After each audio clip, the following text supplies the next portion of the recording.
Welcome to my channel. ఇంతవరకు నేను up to 6 exercises చెప్పాను. ఇప్పుడు ఈ రోజు మనం ఈ వీడియోలో ఎక్సర్సైజ్ 7 ఇంటీజర్ చాప్టర్ లో ఎక్సర్సైజ్ 7 నేర్చుకుంటున్నాము. ఇక్కడ చూడండి, వర్కింగ్ ప్రాబ్లమ్స్ ఇచ్చాడు. వర్కింగ్ ప్రాబ్లమ్స్ ఎప్పుడైనా గానీ మనం ఫస్ట్ క్వశ్చన్ ని బాగా చదవాలండి. బాగా చదివి ఫస్ట్ ఆ క్వశ్చన్ ని మనం అర్థం చేసుకున్న తర్వాత ఆన్సర్ చేయడం. వర్కింగ్ ప్రాబ్లమ్స్ చాలా ఈజీ, బట్ మీకు ఈ క్వశ్చన్ చదివి అర్థం చేసుకున్న తర్వాత ఈజీగా రాయడానికి వీలుంటది. బట్ అండ్ ఈ వర్కింగ్ ప్రాబ్లమ్స్ కి మనం వర్కింగ్ ఇక్కడ రాయడం must and should compulsory important గా రాయాలి మనం వాటిని. ఓకే, ఇక్కడ ఒక క్వశ్చన్ ఇచ్చాడు చూడండి. ఎక్సర్సైజ్ 7 లో first one, in a class test containing 15 questions. Okay, 4 marks are given for every correct answer and -2 marks are given for every incorrect answer అని ఇచ్చాడు. మనం ఇంతకు ముందు ఎక్సర్సైజ్ 4 లో ఇవే క్వశ్చన్స్ వర్కింగ్ ప్రాబ్లమ్స్ అక్కడ కూడా ఇచ్చాడు. అక్కడ కూడా ఇలాంటి క్వశ్చన్ ఒకటి ఇచ్చాడు. ఒక క్లాస్ లో టెస్ట్ కంటైన్ చేశారండి, టెస్ట్ ని కండక్ట్ చేశారు. అందులో 15 క్వశ్చన్స్ ఉన్నాయి. 15 క్వశ్చన్స్ లో 4 మార్క్స్ ఏమో కరెక్ట్ ఆన్సర్స్ కి, ఆన్సర్ కరెక్ట్ గా రాస్తే 4 మార్క్స్ ఇస్తారు. ఇన్కరెక్ట్ గా రాస్తే -2 చేస్తారు. ఒక క్వశ్చన్ ఇన్కరెక్ట్ గా రాసామంటే ఒక క్వశ్చన్ కి -2 మార్క్స్ చేస్తారు. ఓకే, అండ్ ఇక్కడ దీంట్లో క్వశ్చన్స్ ఇచ్చాడు చూడండి. First one, Bharathi attempts all questions but only 9 answers are correct. What is her total score అని అడిగాడు. అంటే ఇక్కడ మనం క్వశ్చన్ మనం ఏం అర్థం చేసుకోవాలి, భారతి అన్ని క్వశ్చన్స్ కి అటెంప్ట్ చేసింది, అందులో 9 ఆన్సర్సే కరెక్ట్. అప్పుడు ఆమె స్కోర్ ఎంత అని అడిగాడు. ఓకే, ఇక్కడ ఆన్సర్స్ చూడండి.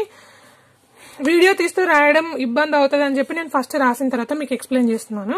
Okay, Bharathi attempts all questions, ఎన్ని కంప్లీట్ క్వశ్చన్స్ 15, అందులో కరెక్ట్ ఆన్సర్స్ ఎన్ని 9.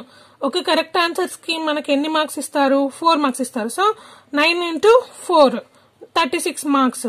ఓకే, నెక్స్ట్ ఆమె అన్ని కరెక్ట్ ఆన్సర్స్ అన్ని క్వశ్చన్స్ కి అటెంప్ట్ చేసింది, అంటే 15 అటెంప్ట్ చేసింది.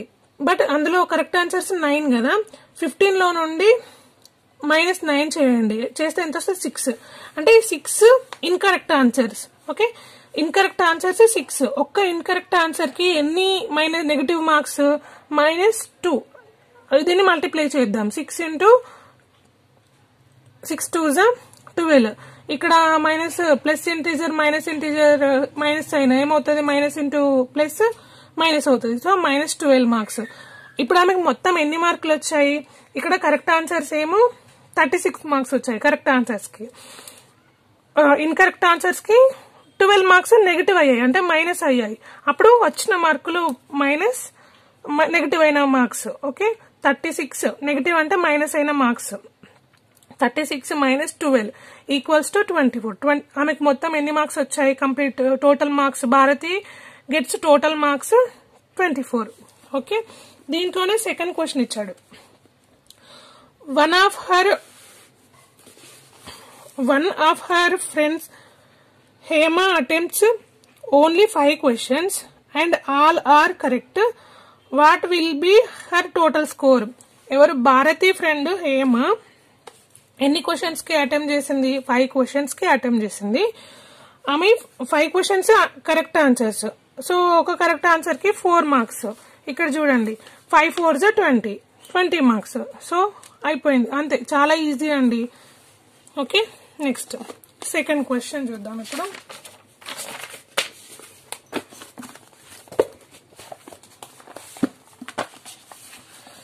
సెకండ్ క్వశ్చన్ చూడండి. A cement company earns a profit of 9 rupees bag of white cement sold and a loss of ₹5 bag of grey cement sold. ఇంతకు ముందు మనం ఎక్సర్సైజ్ 4 లో చెప్పుకున్నాం. అక్కడేమో బాస్మతి రైస్ బ్యాగ్స్ గురించి ఇచ్చాడు, ఇక్కడేమో మనకి సిమెంట్ బ్యాగ్స్ గురించి ఇచ్చాడు. Okay, same questions but simple. అక్కడ కొన్ని నెంబర్స్ చేంజ్ ఇచ్చాడు. మీరు చాలా ఈజీ ఉంటుంది, మీరు కూడా ఓన్ గా చేయొచ్చు. బట్ ఇక్కడ నేను ఎక్స్ప్లెయిన్ చేస్తున్నాను, ఒకసారి చూడండి.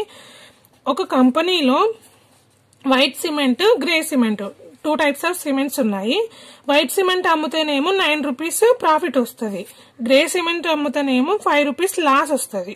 అది మీరు బాగా గుర్తుంచుకోండి. ఇప్పుడు అందులో క్వశ్చన్ ఇచ్చాడు. First question, the company cells 7 7,000 bags of white cement and 6,000 bags of grey cement in a month. What is its profit or loss అని అడిగాడు. ఒక కంపెనీలో 7,000 బ్యాగ్స్ వైట్ సిమెంట్ ని అమ్ముతాడు ఒక నెలలో, 6,000 బ్యాగ్స్ గ్రే సిమెంట్ ని అమ్ముతాడు. సో అతనికి ప్రాఫిట్ వస్తుందా లాస్ వస్తుందా అని అడిగాడు. ఓకే, ఇక్కడ నేను రాస్తాను చూడండి. The company souls bags of white cement. ఎన్ని? 7,000 సిమెంట్ బ్యాగ్స్ ఒక మంత్ లో అమ్ముతాడు.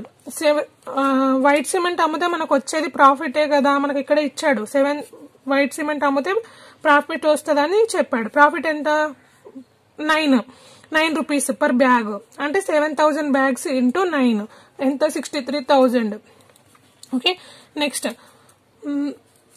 Next grey cement bags. ఒక మంత్ లో ఎన్ని బ్యాగ్స్ అమ్ముతాడు? 6,000 బ్యాగ్స్ అమ్ముతాడు. 6,000 బ్యాగ్స్ తనే ఇచ్చాడు మనకి. ఒక గ్రే సిమెంట్ బ్యాగ్ ని అమ్మితే లాస్ వస్తుందని ఇచ్చాడు. ఎంత లాస్ వస్తుంది? 5 రూపీస్ లాస్ వస్తుంది. సో 6,000 ఇంటూ 5 అంటే 30,000 రూపీస్. ఓకే, ఇక్కడ మొత్తం కంప్లీట్ గా అతనికి ప్రాఫిట్ వస్తుందా లాస్ వస్తుందా అని అడిగారు. సో 63,000 ప్రాఫిట్, లాస్ వచ్చేసి 30,000. 63,000 మైనస్ 30,000 చేస్తే మనకి 33,000 వస్తుంది. సో ఇది తనకి ప్రాఫిట్. సో ఆ కంపెనీకి ప్రాఫిట్ వస్తుంది. ఎంత? 33,000 వస్తుంది. ఓకే, నెక్స్ట్ అందులోనే సెకండ్ వన్.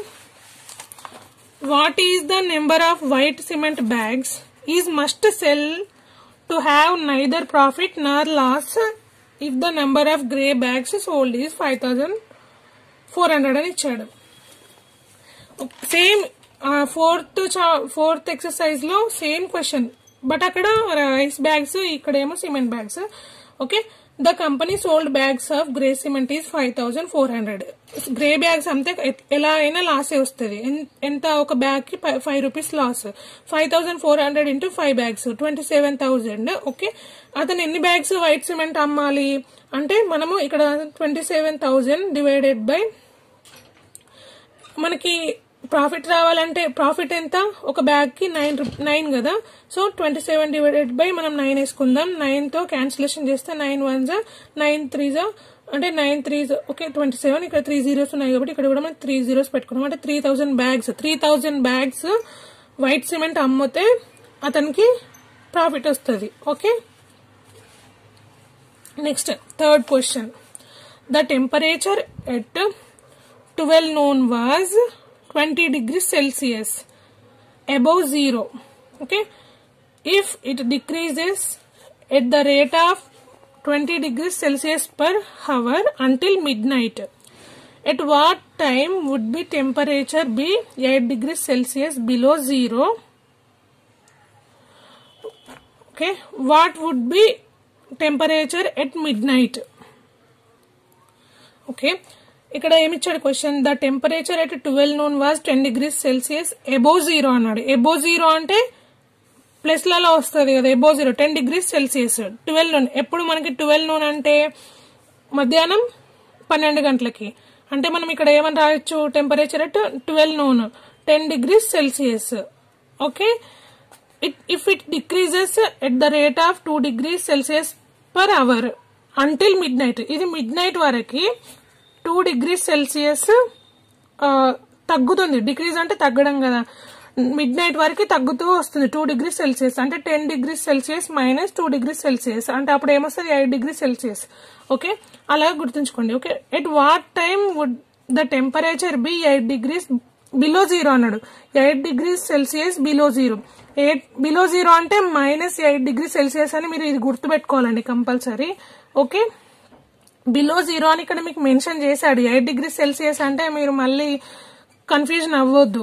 ఓకే, ఇక్కడేమో అబోవ్ 0 అన్నాడు, ఇక్కడేమో బిలో 0 అన్నాడు. బిలో 0 అంటే మైనస్ లలో వస్తుంది, అంటే minus 8 degrees Celsius. Okay, question ఏమి ఇచ్చాడు? ఏ టైంకి మైనస్ 8 degrees Celsius లో ఉంటది అని అడిగాడు. ఏంటి? Temperature. Okay, next what would be the temperature at midnight అని అడిగాడు. మిడ్ నైట్ అంటే ఏంటి? నైట్ 12 కి. ఓకే, ఇప్పుడు ఒకసారి మనం ఇలా రాసుకుందాము. 12 noon అంటే మధ్యాహ్నం 12 గంటలకి. ఓకే, మధ్యాహ్నం 12 గంటలకి ఏమొస్తుంది, ఏఎం వస్తుంది. 12 తర్వాత పిఎం వస్తుంది. ఓకే, ఇక్కడ చూడండి 12 గంటలకి 10 డిగ్రీస్ సెల్సియస్ ఉంది. 12 గంటల నుండి మనకి 2 డిగ్రీస్ సెల్సియస్ తగ్గుతూ వస్తుంది. మనం ఒకసారి ఇలా రాసుకుందాము. 12 నుంచి మళ్ళీ 12 వరకు -2 డిగ్రీస్ చేస్తూ ఇలా రాసుకుందాం. ఫస్ట్ ఒకసారి 12 o'clock కి 10 డిగ్రీస్ సెల్సియస్ ఉంది. 1 కి 8 డిగ్రీస్ సెల్సియస్, 2 కి 6 డిగ్రీస్, 3 కి 4 డిగ్రీస్, 4 కి 2 డిగ్రీస్ సెల్సియస్, 5 కి అంటే 5 pm ఈవినింగ్ 5 కి 0 డిగ్రీస్ సెల్సియస్ ఉంది టెంపరేచర్. ఓకే, నెక్స్ట్ 6 కి -2 డిగ్రీస్ సెల్సియస్, 7 కి -4 డిగ్రీస్ సెల్సియస్, 8 కి -6 డిగ్రీస్ సెల్సియస్, 9 కి -8 డిగ్రీస్ సెల్సియస్. ఇక్కడ చూడండి మన క్వశ్చన్ ఇచ్చాడు, at what time would be the temperature 8 degrees below 0 అని ఇచ్చాడు. ఏంటి ఎట్ వాట్ టైం? 9 o'clock కి. 9 అంటే నైట్ 9 PM కి -8 డిగ్రీస్ సెల్సియస్ ఉంది. ఇందులో ఒక ఆన్సర్ ఇది. నెక్స్ట్ ఇక్కడ ఏమి చేద్దాం, టెంపరేచర్ అయితే 9 PM -8 డిగ్రీస్ సెల్సియస్, ఇది ఒక ఆన్సర్. నెక్స్ట్ మిడ్ నైట్ కి ఎంత టెంపరేచర్ ఉంటుందని అడిగాడు. ఓకే, మనం దీన్ని కంటిన్యూ చేద్దాము. 10 కి -10 డిగ్రీస్ సెల్సియస్, 11 కి -12 డిగ్రీస్ సెల్సియస్, 12 కి అంటే at mid night -14 degrees Celsius. Mid night లో ఎంత టెంపరేచర్ ఉంటుంది? -14 degrees Celsius. Okay, next 4th question.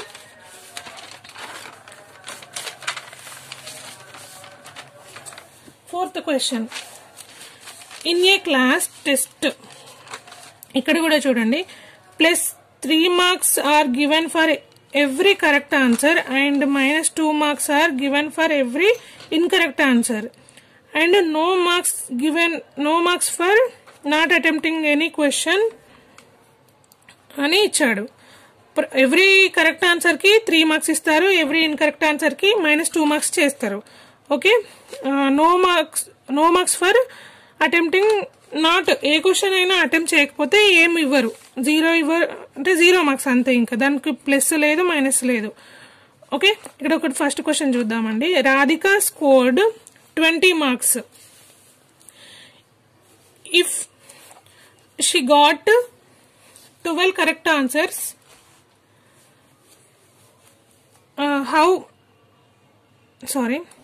If she got 12 correct answers, how many questions has she attempted incorrectly అని ఇచ్చాడు. అంటే ఏంటి, రాధికకి 20 మార్క్స్ వచ్చాయి. ఓకే, 20 మార్క్స్ వస్తే if she got 12 correct answers, తను 12 కరెక్ట్ ఆన్సర్స్ అటెంప్ట్ చేసింది. How many questions she has attempt incorrectly అని అడిగాడు. 12 కరెక్ట్ ఆన్సర్స్ రాస్తే ఎన్ని ఇన్కరెక్ట్ ఆన్సర్స్ రాసిందని అడిగాడు. ఓకే, ఇక్కడ చూడండి ఆన్సర్. రాధిక స్కోర్డ్ 20 మార్క్స్, తనకి ఎన్ని 20 మార్క్స్ వచ్చాయి. రాధిక అటెంప్టెడ్ కరెక్ట్ ఆన్సర్స్ ఎన్ని 12 కరెక్ట్ ఆన్సర్స్ రాసింది. ఒక కరెక్ట్ ఆన్సర్ కి ఎన్ని మార్క్స్? 3 మార్క్స్, అంటే 36 మార్క్స్. ఓకే, తనకి ఎన్ని మార్క్స్ వచ్చాయి? 20 మార్క్స్ వచ్చాయి. తను అటెంప్ట్ చేసిన కరెక్ట్ ఆన్సర్ 12, అంటే తనకు వచ్చిన మార్క్స్ ఫస్ట్ 36 వచ్చాయి. బట్ ఆమె రిజల్ట్ ఏంటి? 20 మార్క్స్, అంటే 36 - 20 చేస్తే 16 వస్తుంది. ఓకే, 16 మొత్తం నెగిటివ్ ఒక క్వశ్చన్ కి ఎన్ని మార్క్స్ మైనస్ చేస్తారు? 2 మార్క్స్ మైనస్ చేస్తారు కదా. ఓకే, మనం 16/2 చేద్దాం. 16/2 చేస్తే దీన్ని క్యాన్సిలేషన్ చేస్తే 2 1s 2 8s, అంటే రాధిక ఎన్ని ఇన్కరెక్ట్ ఆన్సర్స్ రాసింది? 8 ఇన్కరెక్ట్ ఆన్సర్స్ రాసింది. సో ఆమె కంప్లీట్ మార్క్స్ 20. నెక్స్ట్ దీంట్లో second one, Mohini scores -5 marks in this test.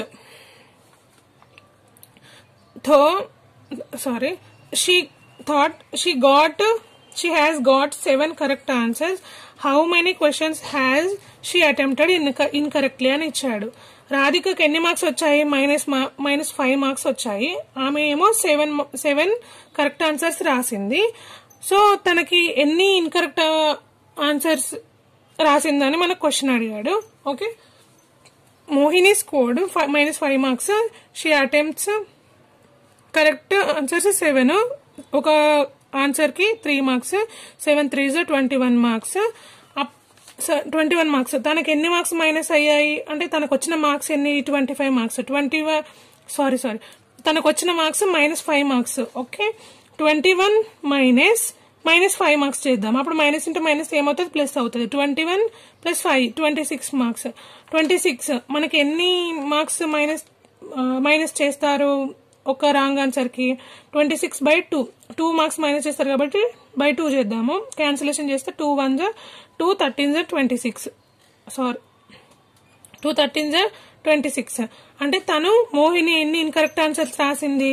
13 incorrect answers రాసింది. Okay, next 5th one. An elevator descends into a mine shaft at the rate of 6 meters per minute. If the descent starts from 10 meters above the ground level, how long will it take to reach 350 meters అని అడిగాడు. Okay, elevator అంటే ఒక lift అనుకోండి, lift లాంటిది. Lift అండి. Elevator distance 1 minute లో మనకి 6 meters వెళ్తుందండి పైకి. ఓకే, టోటల్ డిస్టెన్స్ ఏంటి ఇక్కడ? Already starts from 10 meters above the ground level అని ఇచ్చాడు. అంటే 10 meters కి పైన ఉంది. అంటే ఆల్రెడీ గ్రౌండ్ లెవెల్ నుండి 10 meters పైకి మన లిఫ్ట్ పైకి వచ్చింది, 10 meters పైకి వచ్చింది. అయితే ఇక్కడ 350 meters రీచ్ అవ్వాలి, 350 meters రీచ్ అవ్వాలి. ఓకే, మొత్తం అయితే టోటల్ డిస్టెన్స్ ఎంత మనకి? ఇక్కడ ఆల్రెడీ 10 meters దగ్గర ఉంది. ఇక్కడ ఇచ్చింది రీచ్ అయ్యేది ఇంకా 350 meters రీచ్ అవ్వాలన్నాడు. 350 meters ప్లస్ 10 meters అంటే 360 meters. Okay, and elevator taken time to total distance అంటే మొత్తం డిస్టెన్స్ ని రీచ్ అవ్వడానికి, అంటే గ్రౌండ్ లెవెల్ నుండి కంప్లీట్ మొత్తం పై వరకు, అంటే 0 meters నుంచి 360 meters వరకు ఆ ఎలివేటర్ వెళ్ళడానికి ఎంత టైం పడుతుంది అని అడిగాడండి. ఒక మినిట్ కి 6 meters వెళ్తుంది. ఇక్కడ మనకి ఎన్ని మీటర్స్ ఉంది? 360 meters ఉంది. 360 meters by 6 meters. So 6 1s 6 6 6 36. అక్కడ 0 కాబట్టి 0 పెట్టుకుంటే 60 meters. 60 minutes. 60 minutes అంటే ఏంటి? 1 hour.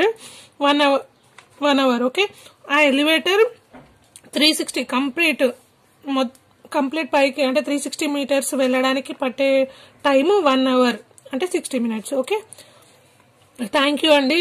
దీంతో మనకి ఫస్ట్ చాప్టర్ ఇంటీజర్స్ కంప్లీట్ అయిపోయింది. నెక్స్ట్ వీడియోలో నేను మీకు సెకండ్ చాప్టర్ చెప్తాను. మీకు కానీ నా వీడియో నచ్చినట్టయితే లైక్ చేయండి, షేర్ చేయండి, సబ్స్క్రైబ్ చేయండి. Please subscribe my channel. Thank you.